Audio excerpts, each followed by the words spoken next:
Fala pessoal, tudo bem? Deu Liga na área, episódio 69, temporada 2, né? Temporada 2. Temporada 2.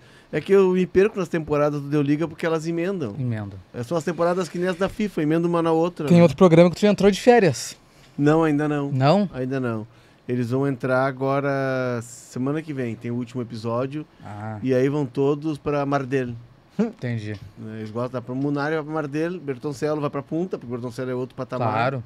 O Felipe... Vai ficar no Conrad em Punta. Vai ficar no Conrad, em Punta jogando, depois vai pra Plaja Mansa, Isso. depois pra Brava. Enfim, O nosso parceiro Alex Torrealba tá de férias tá. e a gente sentiu muita falta dele durante esse período aqui no Deu Liga. Mas no episódio de hoje, especificamente, eu não tô sentindo tanta falta dele porque ia ser difícil fazer esse Ele ia episódio com ele. monopolizar. E a quinta série não saiu dele ainda, né? Não. Por causa do número do episódio. E o Torrealba deve estar em Vinha Del Mar. Pode ser. Pode ser, né? Pode ser. Curtindo com a família. Quem está em Londres é Estevão. Estevão William. É um nome, hein? Estevão Que William nome, é um de bom peso, nome, hein? bom Estevam nome. William Almeida de Oliveira Gonçalves. Exatamente. Ele é o tema do nosso episódio 69, porque o Estevão, confirmando tudo aquilo que a gente imaginava dele, e eu acho que até superando algumas expectativas, antecipando o processo, o Estevão é titular da seleção brasileira e o Estevão começa a ter destaque na Liga dos Campeões e no Chelsea, né? Ele entrou no Chelsea como já estivesse lá. Chamou atenção isso, né? E o que mais chama atenção, Walter, é que teve um trabalho dele, porque ele já estava se conversando, por exemplo, com o Cole Palmer, que é o grande ídolo do Chelsea, antes do Mundial. E aí termina o jogo do Mundial, os dois conversam como se fossem grandes amigos, assim. O Palmer fala, eu não entendi nada que ele falou.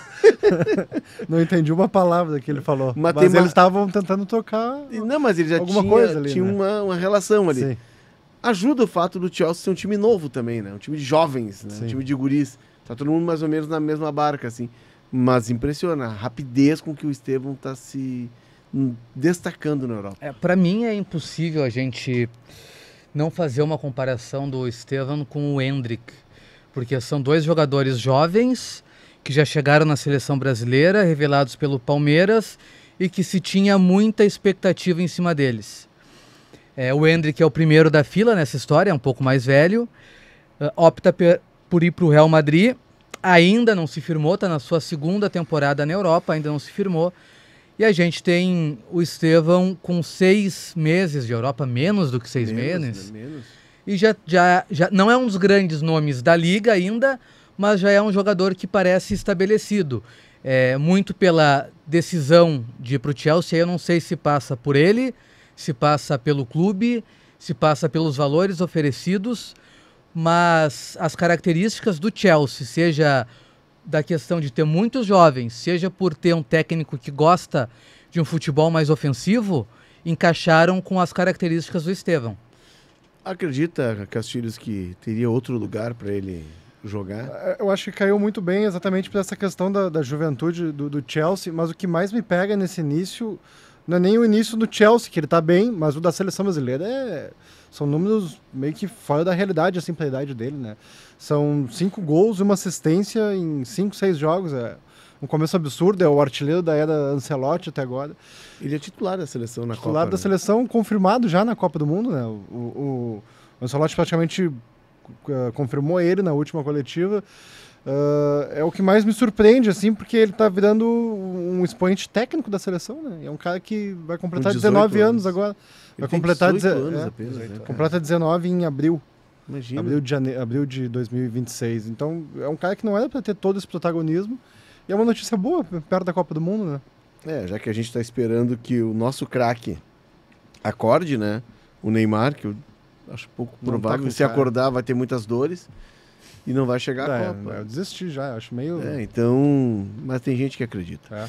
Vamos chamar o nosso índice aqui, por favor, porque nós temos muito o que falar de Messinho. Ele não gosta, né? Não gosta? Ele não gosta. Da base do Palmeiras até a Premier League, eu vou mudar o índice, tá? De forma arbitrária e no ar. Justo. Na verdade, é da base do Cruzeiro, embora ele tenha saído do Palmeiras pro Cruzeiro, mas é da base do Cruzeiro. Sim. Primeira vez que a gente ouve falar dele é no Cruzeiro, né? O papel na seleção brasileira e o potencial para ser melhor do mundo. Por que da base do Cruzeiro? Porque em 2021, quando o Cruzeiro cai, Não, 2020. Quando o Cruzeiro cai, tem um escândalo, né? Envolvendo o Cruzeiro, o presidente Wagner Pires de Sá, uma trajetória muito parecida com o que aconteceu no Inter de 2016. E se descobre que o presidente Wagner Pires de Sá e o Itair Machado, que era o seu braço direito também fora do futebol, acabam vendendo 2019, porque ele tinha 12 anos. Acabam vendendo parte dos direitos de uma criança de 12 anos. E aí tem matéria no Fantástico, no Jornal Nacional, e o menino em questão era o Messinho, né? Ele vende 2 vezes, né? Então os caras são bons vendedores. Primeiro ele vende parte para um grande agente, para pegar, ele troca fatias de direitos dos jogadores para pagar um empréstimo que ele pegou com esse grande empresário, e depois ele vende 15% para um empresário que é conselheiro do Cruzeiro. O Cruzeiro fica com 70% e 15% ficam com os pais do Estevão. O pai do Estevão trabalhava como assessor da presidência, inclusive o pai do Estevão virou réu nesse processo todo. Estoura o escândalo, ele segue jogando no Cruzeiro, mas quando completa 14 anos, que ele já poderia assinar um contrato de amador, ele sai do Cruzeiro, o contrato termina na quinta e no sábado ele vai para o Palmeiras, é anunciado, o contrato é registrado, e ele chega em 2021 com 14 anos no Cruzeiro. Se a gente for olhar, Walter, no Palmeiras, são 4 anos apenas. Há 4 anos isso aconteceu. Abril de 2021. Sim. Em 2023 ele estava sendo campeão da Copinha. Exato. Esses tempos eu escrevi um perfil do João Fonseca, e João Fonseca tenista, 19 anos, na época ele tinha 18 quando eu escrevi. Um belíssimo perfil. E aí eu disse, mas as coisas parecem que aconteceram ontem. E aconteceram mesmo, porque ele só tem 18 anos, assim como o Estevão só tem 18 anos, é muito rápido, é muito pouco tempo jogando no futebol brasileiro. Esses garotos formados pelo Palmeiras, eles estão ficando só até os 18 anos, cumpre a idade que pode sair e saem, eles estão sendo vendidos, inclusive, antes de completarem os 18 anos. Então, tudo isso faz com que seja uma situação muito acelerada, tanto de crescimento quanto de saída do país. O Estevão não jogou na Seleção Brasileira Sub-20 e eu acho que ele não jogou na Sub-17. Ele sai direto da base, do juvenil, eu sou velho, falo juvenil, do juvenil pro profissional. A estreia dele, e a estreia dele pelo Palmeiras é justamente contra o Cruzeiro, né? Naquele último jogo do Brasileirão de 2023, ele estreia justamente contra o Cruzeiro, depois de todo esse imbróglio que teve na contratação dele. E um outro ponto, né? O Palmeiras coloca, embora tenha muito dinheiro, gaste bastante em contratações, ele coloca os seus jovens para jogar assim que nota que eles têm condições. E tem um trabalho que é do João Paulo Sampaio, que assume o Cruzeiro, a base. Ele é um cara formado no Vitória e foi jogador da base do Vitória, depois foi técnico, foi coordenador da base do Vitória. O Vitória tinha muita relação com clubes holandeses. Muitos jogadores do Vitória iam jogar na Holanda, PSV. O Vampeta foi jogar. O Vampeta foi jogar na Holanda, né? No PSV. O Alain Delon, lembra do Alain Delon? Muitos jogadores saíram, então ele tinha uma relação boa com o futebol holandês, é um cara que se formou em categorias de base e virou uma referência. Em 2015 o Palmeiras contrata o João Paulo Sampaio. Por que o Palmeiras contrata o João Paulo Sampaio em 2015? Porque o Palmeiras do Paulo Nobre ele assume em 14, em 13, ele pega o Palmeiras em 13 na segunda divisão, ele começa a montar, e na época o Palmeiras contratava muitos jogadores. E eu tenho uma entrevista que eu fiz com esse cara, dizem que eu contrato um monte de jogador, mas eu não tenho jogador, eu tenho que montar um grupo. E muitos desses jogadores tinham contratos de 5 anos, de 14 até 2019. E aí o Palmeiras contrata o João Paulo Sampaio em 2014 com um projeto. Em 2019, tu vai ter que começar a abastecer o time principal. E esse é o trabalho a maturação de um trabalho de base, ele é de 4 a 5 anos. E aí o João Paulo Sampaio é o cara que busca Endrick. Sabia que o Endrick chegou a ser oferecido no Inter, né? Pediu uma casa e um emprego pro pai, o Inter não quis, São Paulo não quis dar, o Inter não quis dar. O Estevão é um cara que ele estava de olho, que certamente teve uma negociação pesada, porque ele sabia da situação dele no Cruzeiro, né? E o Cruzeiro estava o Cruzeiro sai do Wagner Pires de Sá, vai para o Sérgio Rodrigues, depois o Sérgio Rodrigues vende a SAF para o Ronaldo. O Ronaldo assume o Cruzeiro em dezembro de 21, final do ano de 21, e o Estevão sai em abril de 21. Se o Ronaldo pega o Cruzeiro com o Estevão, tá pago o negócio dele. O Ronaldo perde no Cruzeiro também o Vitor Roque. O Cruzeiro teve ao mesmo tempo na base o Estevão e o Vitor Roque. E aí a gente entende por que os clubes quebram, né? O Walter fala, o Palmeiras usa os jogadores. Usa porque é um projeto de usar. O Endrick, o Luiz Guilherme, que saiu, que é o mais velho dele, saiu antes. Agora o Alan. Né? Então o projeto do Palmeiras é esse, é de comprar esses jogadores. Porque tem um mercado de jogadores que ele se chama de semi-prontos, que é o cara de 15 anos que tu sabe que ele vai ser bom de bola, tu sabe que ele vai dar jogador top. Esse mercado já trabalha na casa de 1 milhão de euros, 2 milhões de euros. É um mercado, Walter, que Grêmio e Inter, por exemplo, já não atuam. Não entram, não e tem como. como. É um erro, porque daqui a pouco tu tá gastando 1 milhão com um garoto que em 2 anos vai ser teu titular, e em alguns momentos tu gasta, hoje em dia, milhões e milhões em caras prontos que não resolvem o teu problema no time principal. O meu medo são as escolhas, na verdade, porque a gente já vê jogadores sendo contratados de forma errada pro profissional, que tem visibilidade muito maior. Tu encontra os jogos em qualquer lugar. Agora imagina para a base, as mesmas pessoas que, sei lá, contrataram o Richard, contrataram o Cristaldo pelo valor que contratando para a base. A quantidade de erro, imagino, ia ser muito maior. Sim, se fosse estruturado, não seriam as mesmas pessoas, né? Tu teria profissionais diferentes para gerir a base, gerir o profissional e fazer a prospecção nos dois campos. É que são mercados distintos, né? Tu tem que buscar esses jogadores, eles são monitorados desde os 10, 11 anos. Por exemplo, campeonato no interior de Pernambuco. Agora mesmo o Inter disputou um torneio sub-19 na sede do Retrô. Campeonato de base. Tinha lá 30 clubes. Então os caras estão nesse... Claro que eu tô pegando sub-19, porque o cara que tá no sub-19 e não estourou, esquece. Ele vai ser jogador de Série B, de Série C, ou vai jogar na Moldávia, lá no Sheriff Tiraspol, que tu gosta muito. Isso. Né? Escreve sempre sobre o Sheriff. Mas esses jogadores de 12, 11 anos já são monitorados desde cedo para com 14, quando tu pode fazer o contrato, eles serem comprados, estão comprando. O Bahia tá num projeto muito assim, o Grupo City.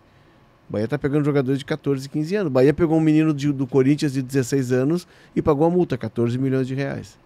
O Bahia pegou o Dieguinho, que é um jogador do Esfera de São Paulo, que é um clube formador, 14 anos, 1 milhão de euros. O Bahia está fazendo isso, que é o mercado do Messinho, né? Ou do Estevão. Todo mundo sabia. O Cruzeiro já tinha, na pesquisa para o nosso programa, já tem matéria nos jornais de Minas falando dele. E tem fotos dele com 9 anos, 10 anos jogando. Então tu sabia que ele ia ser um cara de ponta. O que fez o João Paulo Sampaio com o Palmeiras bancando? Compra que vai dar certo. E tem que confiar no profissional que tem o olhar clínico para identificar o talento, mas não só identificar o talento, identificar a linha de crescimento dele para chegar no profissional e ser negociado. Tu compra 5 jogadores de 1 milhão de euros para a base, se tu vender um, tu já tem lucro. Eu topei com uma matéria até em GZH, teve uma matéria que era de agência, o primeiro gol de Messinho pela base do Palmeiras. Olha como se acompanhava já o Estevão. Ele tinha 14 anos e estava jogando uma partida pelo Sub-17 do Palmeiras. Ele jogava no Sub-15, era Sub-16, minto, era o Campeonato Sub-16, uma Copa Sub-16 lá da Federação Paulista. Com 14 anos ele jogava no Sub-15 e estava disputando um jogo do Sub-16. Esse é um jogador que se tem esse acompanhamento no noticiário, é porque ele é distinto, ele é diferente, né? Sim. O que tu acha que faz com que esses jogadores eles tenham todo esse protagonismo tão cedo, Léo? Porque eu acompanho escolinha de futebol por causa do meu filho e tal, que ele fazia futebol, e, cara, tu vê correr às vezes que o guri é diferente, sabe? Mas eu não consigo pensar assim, por que isso ser tão diferente, por que isso acontece? O que tu acha? Tu vê que alguns se destacam e vão entrar no funil ali, né? Mas para passar pelo funil é muito difícil. Só que tem alguns casos que tu percebe que a velocidade de raciocínio, as soluções que ele encontra na hora do jogo, tudo diferente dos demais. São coisas naturais, às vezes. São coisas naturais. A intuição dele é completamente diferente. A compreensão de jogo. Porque tu não é bom só porque tecnicamente tu sabe dominar a bola, tu sabe controlar a bola. É bom porque tu pensa à frente dos demais e tu tem uma compreensão do jogo muito antes dos demais, que é o caso do Estevão. Eu acompanhei o Ronaldinho desde os 14 anos, sendo setorista de Grêmio aqui na Zero Hora. cara, tu via treino do Ronaldinho, tu sabia. E quando o Ronaldinho sobe pro Grêmio, pro profissional, com 18 anos, 17 para 18 anos, cada treino do Ronaldinho, na época a gente assistia treino, o Ronaldinho era o último a sair, ele ficava brincando com a bola. E eu era o último a sair porque eu disse, cara, eu vou ver o treino do melhor, eu tô vendo o treino do melhor do mundo, ele vai ser o melhor do mundo. Porque não tinha, é tão claro assim, quando tu vê esses garotos, que eles são melhores que os demais, porque eles têm uma compreensão do jogo muito diferente dos demais, sabe? De 2-1, de drible. E hoje tem muito mais vídeo em rede social. Tem um menino que o Corinthians tem, né? De 9 anos, que o Palmeiras tentou pegar do Corinthians, deu uma crise. As soluções que ele encontra em campo, a velocidade de raciocínio dele. Estudando aqui pro programa, eu fui ver os vídeos antigos, que não são tão antigos, assim como o Valtinho falou, só foi ontem, né? Então os vídeos, eles têm definição boa, tu até te surpreende, vou ver como é que era o Estevão com 4 anos. Aí tu olha assim, pô, mas peraí, tá boa essa definição. Não tá em VHS. Não tá em VHS, não tá em 4x3, assim, a definição. E aí tu vê, é um troço muito diferente, assim, a velocidade de raciocínio, o jeito que carrega a bola. Ele com 3, 4 anos jogando contra crianças de 7 anos, sabe? É um troço meio assustador, assim, sabe? Esses dias eu vi um vídeo do filho do Messi, jogando pelo Inter Miami, um campeonato de crianças. Cara, parece um adulto jogando com crianças. Eu não sei se é o Thiago, acho que é o Thiago. Mateus, que é o Mateus, não é o mais velho. É. Que ele é igual o Messi, até no jeito de conduzir a bola. As soluções que ele encontra, elas são de quem tá muito à frente daqueles meninos. E chega a dar pena dos outros meninos, né? Porque eles não conseguem chegar na bola, né? Sim. Agora, tu tem que ter, para descobrir esses garotos, um acompanhamento em todas as competições, tu tem que ter olheiros em todas as competições, e são muitas competições de base. E tu tem que ter dinheiro para fechar, porque a família já quer, ele já tem empresário. O Estevão herdou o contrato que era do Neymar na Nike, com 10 anos.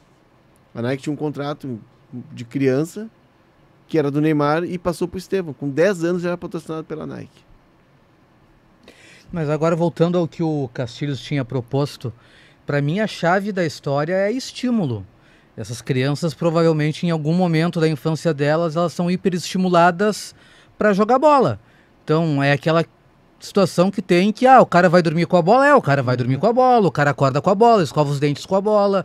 Essa relação com a bola é muito importante desde criança para quem quer chegar cedo nesse nível. Tem gente que tem a tese que tu só consegue atingir o ápice a partir de 10 mil horas de treino. Né? Então, imagina o tempo que tu precisa para chegar num nível desse. Significa que em algum momento, quando eles eram crianças, eles estavam jogando bola enquanto os outros caras estavam fazendo outras coisas. Tem um momento, tem alguns estudos da psicologia que eles tentam separar onde que o treinamento ele deixa de ser bom para criança e começa a ser um pouco traumático. O documentário do Gerrard, por exemplo, ele fala que o pai dele levava ele pro pátio na chuva, frio do caramba, em Liverpool, para fazer ele acertar o ângulo da goleirinha que eles tinham no pátio. Aí ele tinha que acertar tantas vezes ali. Se ele não acertar, ele não vai sair dali. Então tem vários vídeos mostrando o Gerrard tentando chutar no ângulo ali até... E, cara, a mecânica de braço, assim, igualzinha de mais velho. E ele fala isso depois. Cara, o que meu pai fez comigo é um absurdo. Não existe, mas... Sem dúvida eu bato... Mas ao mesmo tempo ele não seria o Gerrard, talvez. Exatamente. Então tem esse equilíbrio.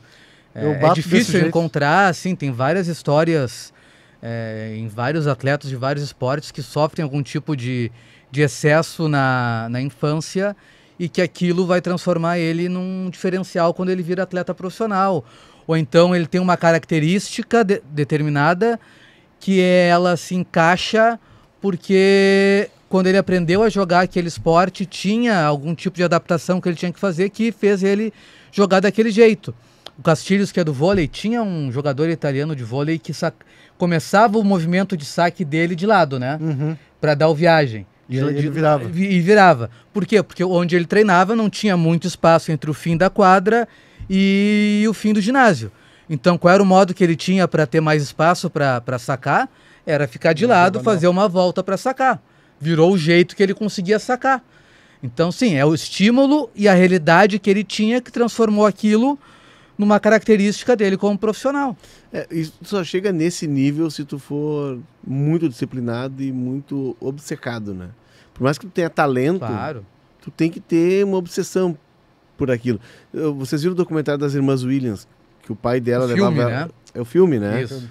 que o pai dela levava elas para treinar em praças, em quadras, e a insistência dele para que vissem as filhas, porque que um grande treinador pudesse uma chance para as filhas dele, Sim. porque ele treinava as filhas.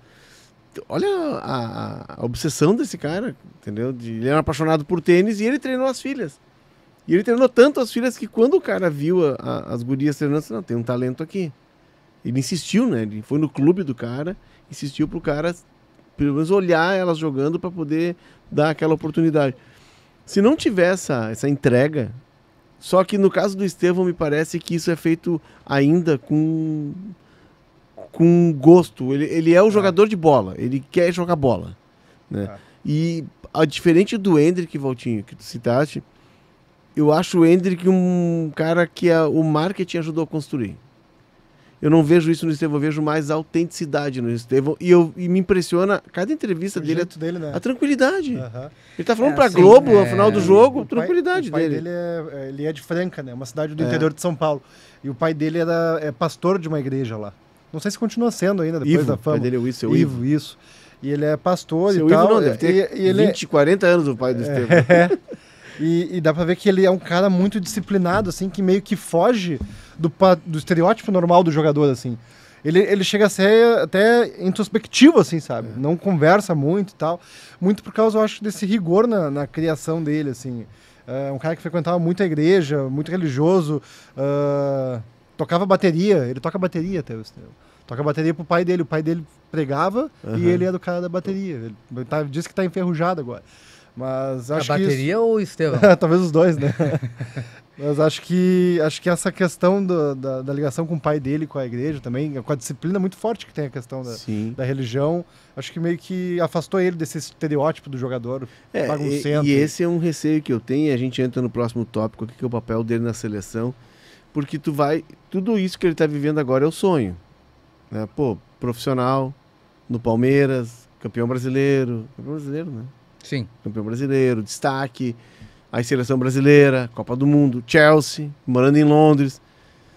Tá, a curva dele vai crescendo, mas vai chegar um momento que ele tá...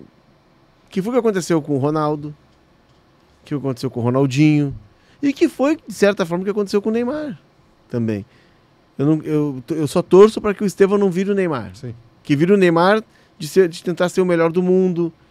Eu acho que ele vai passar o Neymar nisso, acho que talvez ele tenha essa obsessão. Mas o meu medo é assim, cara, tá, vou ganhar mais o quê? Mas essa obsessão... Não vê o Estevão e o Palmeiras, quando lançou, até a imprensa cogitando isso pro Estevão, como se cogitou pro Robinho, como se cogitou pro Neymar.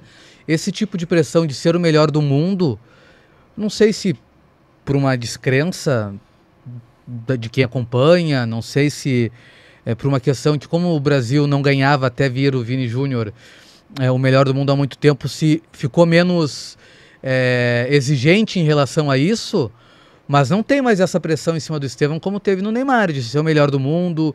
O Robinho vai pro Real Madrid, o Neymar vai pro Barcelona, claramente porque eles viam ali oportunidades de se tornarem o melhor do mundo naqueles clubes. Eles têm carreiras distintas, o Robinho tem uma baita carreira, mas que às vezes a gente pensa, mas o Robinho não foi tudo isso. Não, o Robinho foi muito bom, ele não foi o melhor do mundo. Pô, mas ele jogou no Milan, no Manchester City, no Real Madrid, não é uma carreira pequena, é uma carreira imensa. Foi bicampeão brasileiro. Então... Manchou depois, né? Não, aí é o fora do campo. É o fora do campo. Então essa situação toda eu acho que o Estevão não tem enfrentado. Acho que a pressão dele, até por sair tão cedo, o próprio Ronaldinho, né, o Ronaldo Nazário, como ele sai aos 17 anos para o PSV e não sai para o principal clube, né, da Europa no momento, não se falava assim, o Ronaldinho vai ser o melhor do mundo, não tinha isso. Acho que o primeiro cara a ter isso é o Robinho para mim. Até porque nós tínhamos o Romário na época, né? Isso. E o que impressionava no Ronaldinho era que geralmente o jogador, a joia, o talento, ele subia com 20 para 21 anos, depois da Copa São Paulo. E o Ronaldinho, na época Ronaldinho, com 17, né? 16? Acho que 16 ele chegou 16, a jogar, com 17 ele é campeão do mundo. Campeão do mundo. Então isso impressionava, ele estava muito antes, né? Eu fiz um jogo em Caxias, Palmeiras e Grêmio, não sei se vocês vão lembrar, acho que foi 3-0 pro Palmeiras. Ele corta pra dentro. Que ele corta pra dentro e chuta. Eu não tinha visto o Estevão jogar assim tão de perto. E naquela jornada, estava com o César e eu disse, tá surgindo um novo Neymar. Porque para mim é o seguinte, tem o Pelé e o Maradona. O Ronaldinho poderia ter chegado nesses dois aqui. No Maradona, pelo menos. E o Neymar foi o cara que mais se aproximou do Ronaldinho. Quando tu diz o Ronaldinho, o Ronaldo Nazário. Não, o Gaúcho. Gaúcho. O Gaúcho, tá? E eu acho que o Estevão é o cara que é o nosso novo Neymar, assim, é o cara que pode passar do Neymar. Não sei, eu hierarquizo assim. Eu até acho que o Ronaldinho Gaúcho, ele é muito mais completo do que o Ronaldo Nazário, embora o Ronaldo Nazário tenha sido um senhor centroavante, um goleador, um fenômeno. Mas... É que o Estevão chega na Europa, me parece, sem ter a mesma perspectiva que se tinha de outros jogadores. Parece que é de sangue doce, né? É, tipo, ele vai chegar lá, vai se adaptar. Se pensou já num processo, talvez até de parte externa, né? Não se imaginava que ele chegasse e fosse titular do Chelsea já em 2, 3 meses, 4 meses. Sim. Enquanto o Neymar se imaginava, não, ele vai chegar no Real Madrid, no Barcelona e vai ser titular. O próprio Endrick se imaginava que ele pudesse ser titular do Real Madrid. E ele vai ter que dar um passo atrás para daqui a pouco dar 2 para frente lá adiante.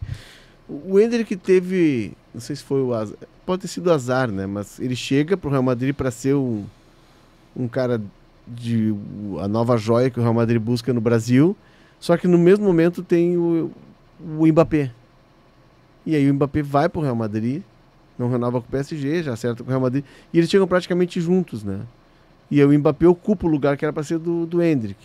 E o Endrick o Endrick é um finalizador, né? É força física. Isso a Europa tem bastante. Eu não acredito que, mesmo que não fosse o Mbappé, que seria o Endrick esse cara. Acho que o Real Madrid contrataria também um jogador mais estabelecido para a posição, para a função.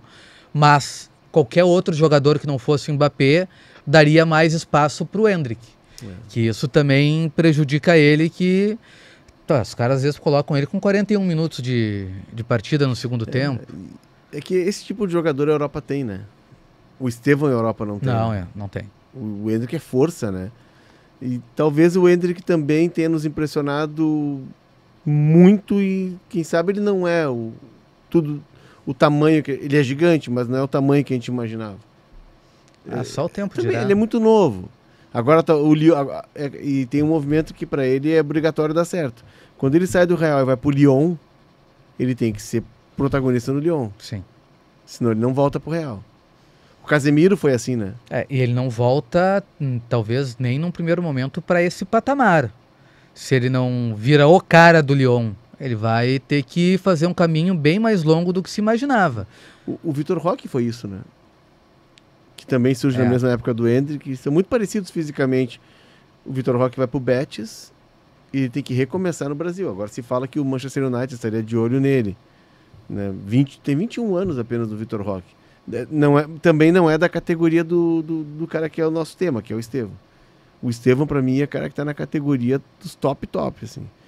E aí, pensando em seleção brasileira, que a gente já pincelou sobre isso, é ele na direita. Com 18 anos... Já tem os lados definidos, né? Estevão na direita, Vini Júnior na esquerda. Agora o Ancelotti se vira para as outras posições à frente. E o Rafinha vai ter que jogar pelo meio. Vai ter que jogar porque a direita era do Rafinha.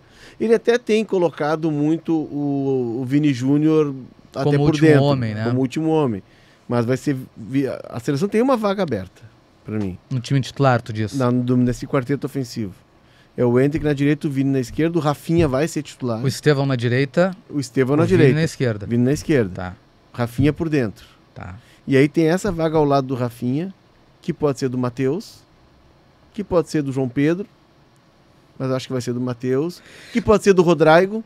Mas é que o Matheus não é mais assim, tu ficaria sem um atacante, né? Tu ficaria, na verdade, com... Seria um esquema 4-2-4-0, porque tu não teria um cara de área, né? O Matheus Cunha hoje já é um cara recuado. Mas é aí que tá, a seleção não joga mais com esse... O Ancelotti tentou o Richarlison, mas ele tem usado... O Pombo não é mais o mesmo, né? Tá sem asa. Acho que o Pombo tá sem asa? Tá sem asa. Mas o Pombo tem entrado, inclusive, nos jogos que eu comentei, ele entrou pela esquerda. Como um ponto esquerda, como ele joga muitas vezes no Tottenham. E como ele jogou no Everton com o Ancelotti. O Pombo pode ir para a Copa porque ele pode ser tanto esse extrema Quanto centralizado. quanto centralizado. O Ancelotti testou o Caio Jorge, o Igor Jesus e o Vitor Roque, porque ele vai ter um centroavante, embora, tirando o Igor Jesus, nenhum deles seja 9-9 de posição, de segurar a bola, de pivô, mas ele vai levar um para ter essa alternativa de centroavante, mas não para ser titular. E aí a discussão que eu tenho do Neymar é onde o Neymar entra nesse quarteto. E ele já está moldando Neymar hoje a seleção. não entra nem nos 25. E ele já está moldando a seleção para jogar em altíssima velocidade. Tanto é que um cara que está garantido na Copa e até não foi na última convocação, nas duas últimas, e ninguém fala, é o Martinelli. Estava lesionado na última. O Martinelli é a reserva do Vini. E o Ancelotti faz o quê? Tu falou, ele não joga com 9, mas ele baixa todo mundo e fica só o Vini para puxar o contra-ataque. O Vini vai ser o cara do escape. A gente vai ter uma seleção que vai jogar ofensiva, mas que vai ser muito reativa, como era o Real Madrid. É um time Tem objetivo, muito né? ponto de- Direto. Tem muito ponta de velocidade para não jogar desse jeito também, né? Isso que Por isso que o Neymar parece cada vez mais distante, né? porque não encaixa. Pois é, vai fazer Tá, e aí tá. O Ancelotti estreou em junho. isso. Então ele teve setembro, outubro e novembro. Ele montou uma ideia de jogo. Tá clara a ideia de jogo dele. Agora, com uma convocação só, em março, ele vai mudar todo o sistema dele, Sim. toda a forma de jogar para encaixar o Neymar. Mas será que nem levando o Neymar para fazer parte dos 25, entrando, sei lá, os 70, 80, quando tu precisa de uma bola parada, alguma coisa, o outro time já tá mais cansado?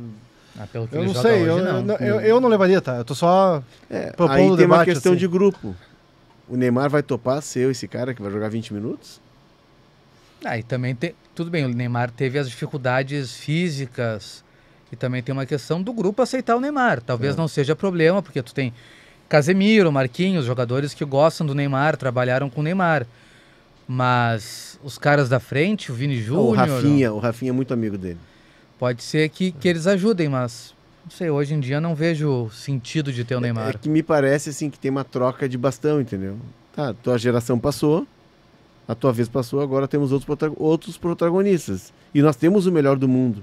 Até o próximo The Best ele é o melhor do mundo, que é o Vini. Ele vai Embora querer as pessoas ceder. não achem, né? Não, ou ignorem. ignorem, né? Ignorem. Parece, o Brasil não tem jogador. Tem um Deu Liga, É. né? Ao vivo sobre isso, inclusive. Tem, ao vivo. 4 horas no ar. Tu imagina a cara do Neymar se o Brasil é campeão mundial depois das atuações que ele teve em 14, 18 e 22. No momento que ele sai, ele vê o Brasil conquistar o Hexa. Eu não queria estar na pele dele. E ele né? jogava. Pela primeira vez. Ele jogava demais no E ele jogou documentário. muito bem nas Copas, cara. A última Copa ele chegou muito bem. Muito bem. A anterior ele chegou com a fratura no metatarso. Mas no documentário do Di Maria, os jogadores da Argentina falam, né? Que no jogo Copa do Maracanã América, era aquela, né? como parar o Neymar, que eles faziam revezamento para bater no Neymar e ele passava pelos caras e os caras não conseguiam O detê-lo. Depou fala que nunca viu nada igual na vida dele. É. Foi a maior Mas atuação que ele já infelizmente jogou tudo isso se perdeu. O Neymar não foi o melhor do mundo. Poderia Não ter foi. sido no Barcelona. Não vai ser. Aquele PSG 2, Barcelona 6, ele é o protagonista do jogo. Tanto que ele que bate o pênalti. O Messi entende que Não é o cara, momento o dele. jogo é Ele dele. bate a falta também, né? Bate a falta. Ele é o cara que Faz o comanda. cruzamento pro... Só que o Neymar, Gol pra mim, ele depois. fez o movimento errado. Ele tentou ser o dono de um clube e a partir desse clube Ou ser o melhor talvez do o clube mundo. errado, porque o PSG, quando muda a fórmula e contrata jogadores menos figurões, ele consegue colher os seus melhores resultados, né? Ganha a Champions League. Talvez tenha sido o momento, talvez tenha sido o clube, e talvez seja o Neymar também. Porque o Neymar tinha essa necessidade de ser eleito o melhor do mundo. Ele queria mostrar que era o Messi e o que estava barrando o meu crescimento. Enfim, e aí eu vejo que também é um pensamento individualista. Porque ele podia seguir ali no Barcelona por mais um tempo, esperar o Messi se aposentar ou o Messi diminuir o ritmo, ser ídolo eterno do Barcelona. Ele vai ser um jogador marcante, mas ele não vai ser um ídolo eterno do Barcelona como são os caras da geração dos anos 90, como é o Messi. Enfim, eu acho que ele teve pressa para ser o melhor do mundo e aí ele acabou tomando a decisão errada. E o Estevam pode ser o nosso melhor do mundo. A gente teve o Vini melhor do mundo. Mas quando eu digo melhor do mundo, é o cara que vai ganhar tanto o The Best quanto o Ballon d'Or. É aquele que não vai ter discussão. A gente já falou isso em outros programas, é um momento em que está aberta essa posição.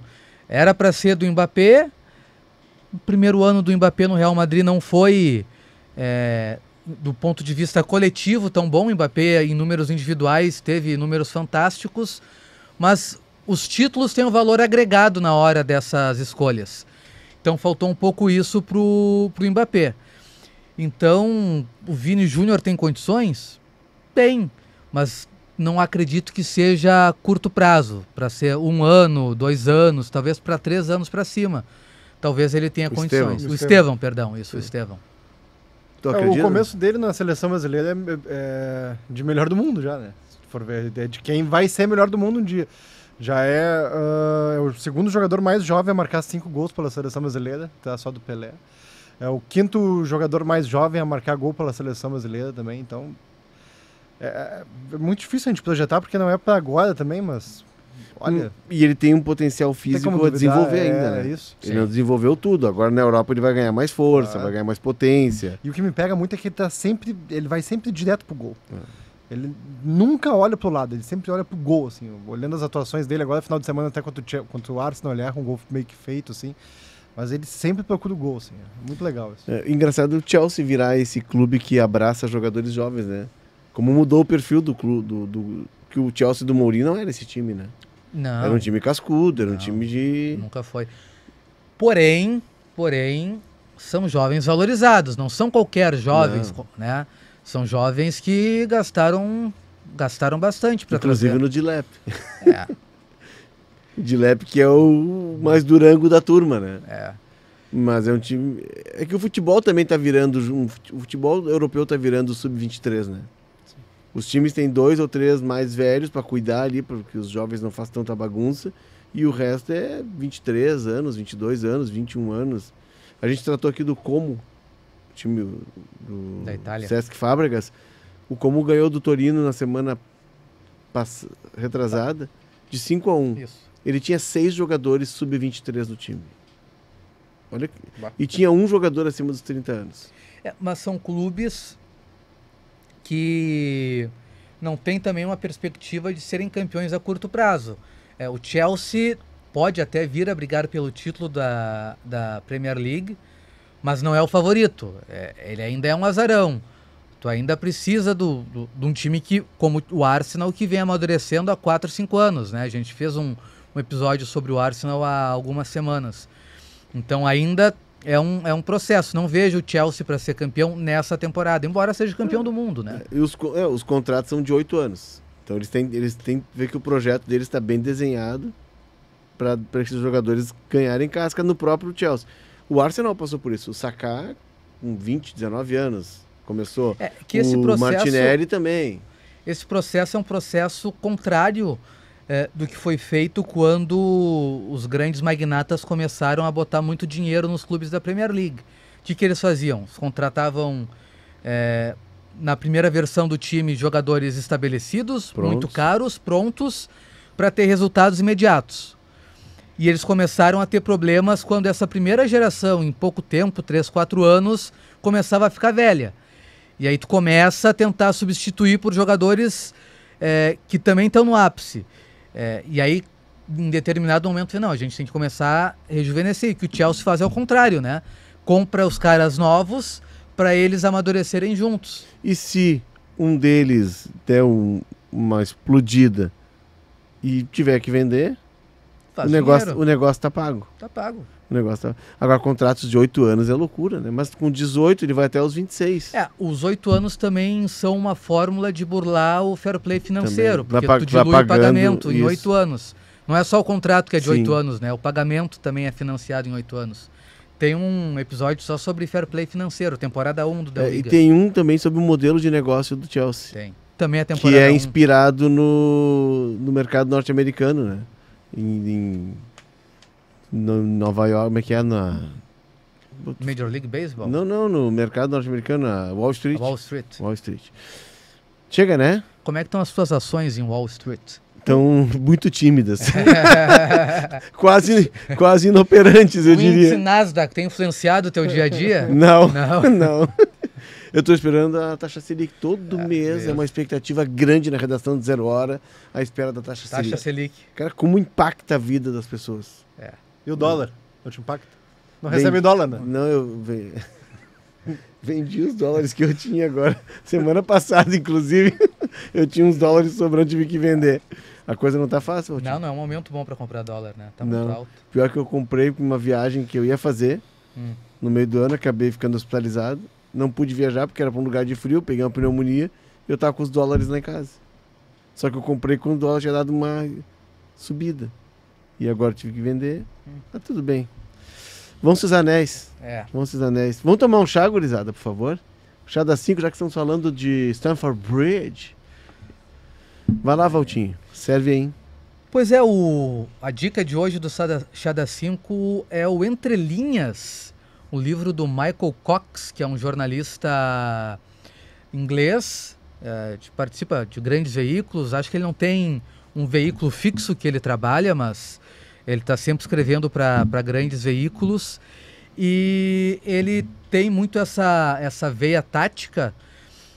Então tem um livro dele que é o The Mixer, acho que não tem versão em português ainda, em que ele fala sobre a evolução tática do futebol europeu. E nesse, ele conta um pouco por que determinadas escolas dominaram o futebol europeu em certos períodos.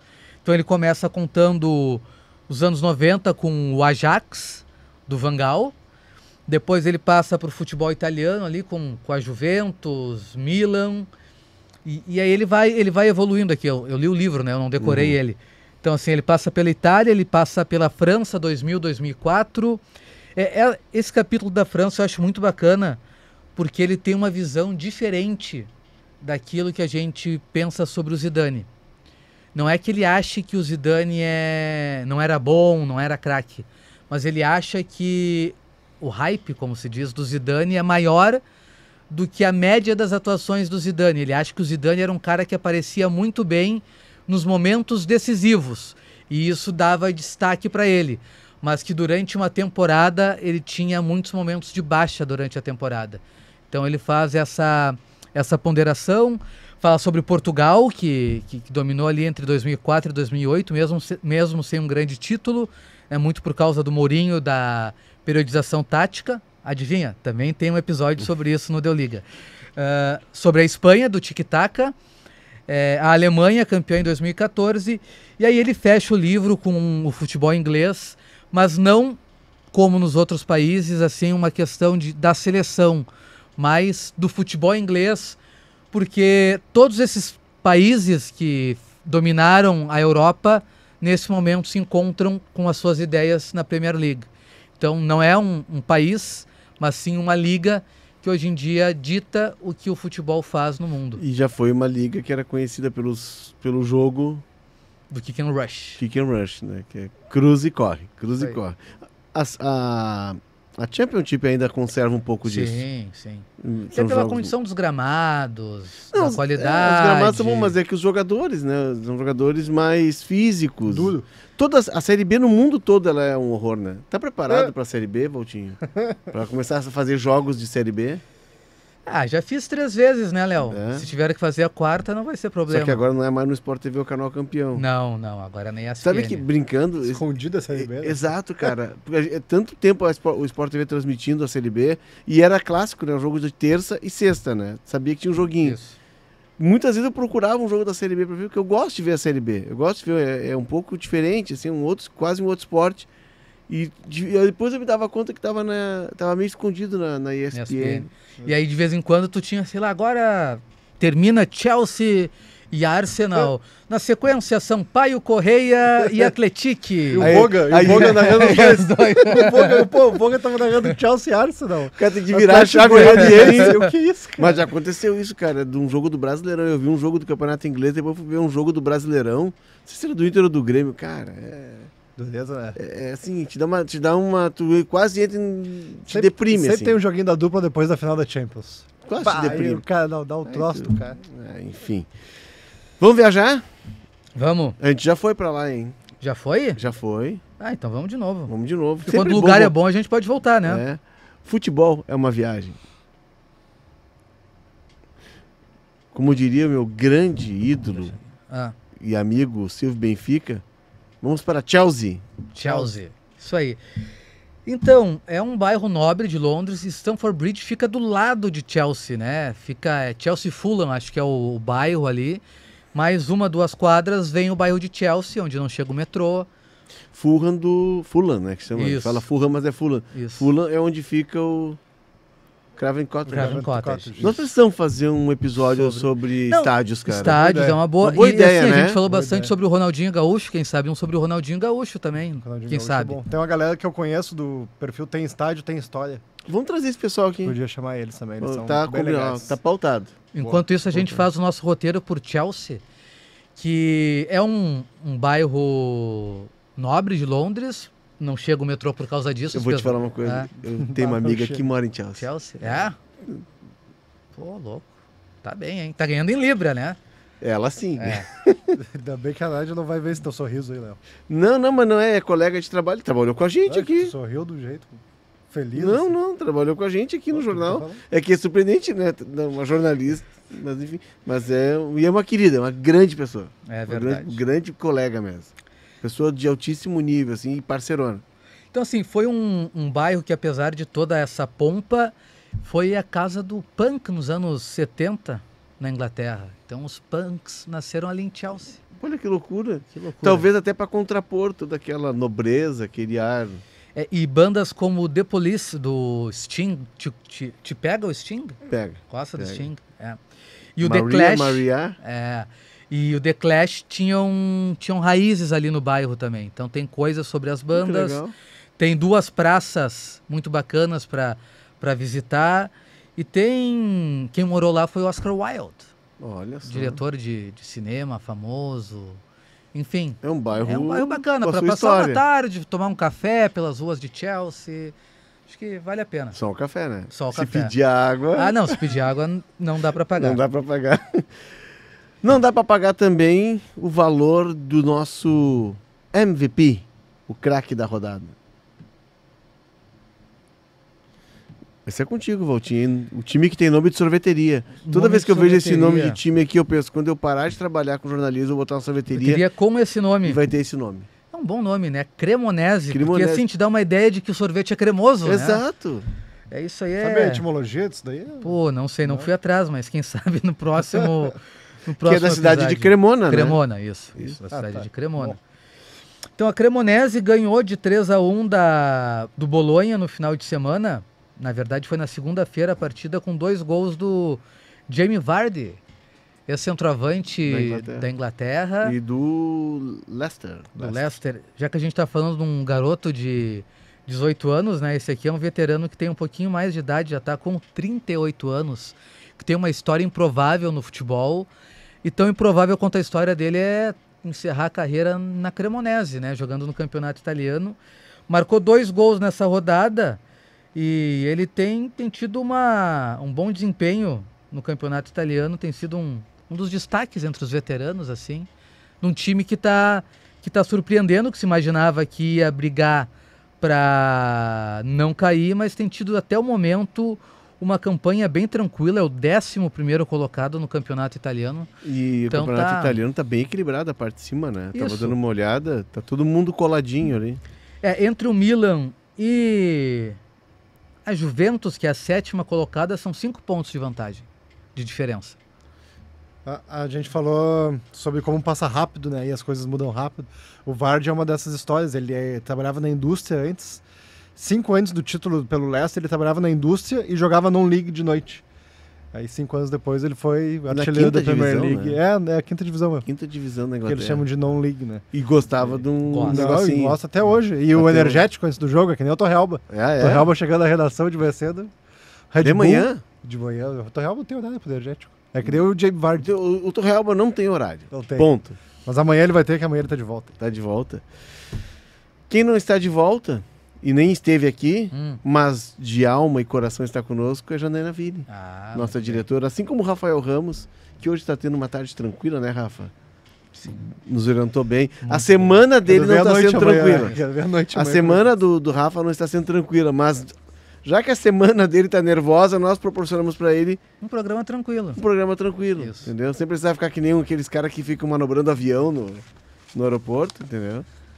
Hoje não precisou. A técnica de edição de áudio é do Leandro Carvalho. Siga o Deu Liga na sua plataforma de áudio preferida, deixe as 5 estrelas, ative o sininho para receber uma notificação sempre que o episódio novo chegar, você vai ser avisado, não é a mensagem desejada nem daquela pessoa que não deveria mandar mensagem naquele momento. É verdade. Somos nós avisando que tem um Deu Liga novo. Assim como quem está no YouTube vendo essas caras lindas, se inscreve no canal de GZH, dá o teu like e, por favor, né, comenta. Comenta. Porque Pedro Petrucci, lá de Pelotas, vai responder para Sente você. saudade do Petrucci Muita, no programa? muita. É. Grande figura o Pedro Grande Petrucci, figura. né, cara? Grande figura. E ele tava nos dois, né, também. Ele tava aqui Isso. e isso. tava nos Barulhentos. Tu sabe que o Rafa Ramos foi assistir o show do Oasis em São Paulo com o Pedro Petrucci, né? Ah, é? É. Ah, que aventura. Isso aí, que aventura. O Petrucci chegou no Não aeroporto. convidaram mais nenhum terceiro elemento. Essa história é Essa boa. história é Eu vou me fantástica, atrasar, mas é fantástica. boa, vai.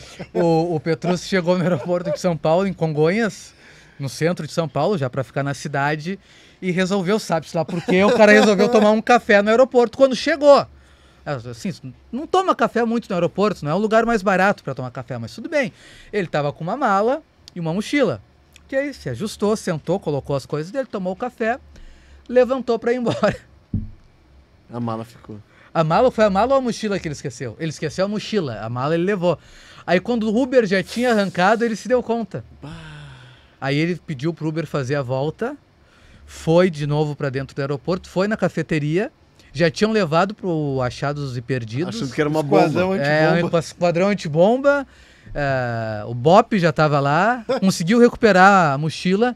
Aí quando voltou no Uber, o Uber queria cobrar mais R$100 pela corrida. Aí ele disse, Tu ficou esperando? Aí ele não quis pagar o Uber. Sabe Mas que bem, eu, né? eu também me esqueço de algumas coisas, assim, eu tenho um cuidado grande, mas a aflição que tu tem quando tu lembra, até tu voltar no lugar pra saber se tá lá, É ruim, né? cara, isso eu não desejo pra ninguém. É ruim. Desejo pra ninguém. Bom, se a gente for contar a história de esquecimento aqui, Ah, não. vamos fazer Tem um programa algumas sobre de isso. Natal que são muito boas. Ótima. Pá, Agora isso tá é muito chegando o boa. Natal, essa história é sempre.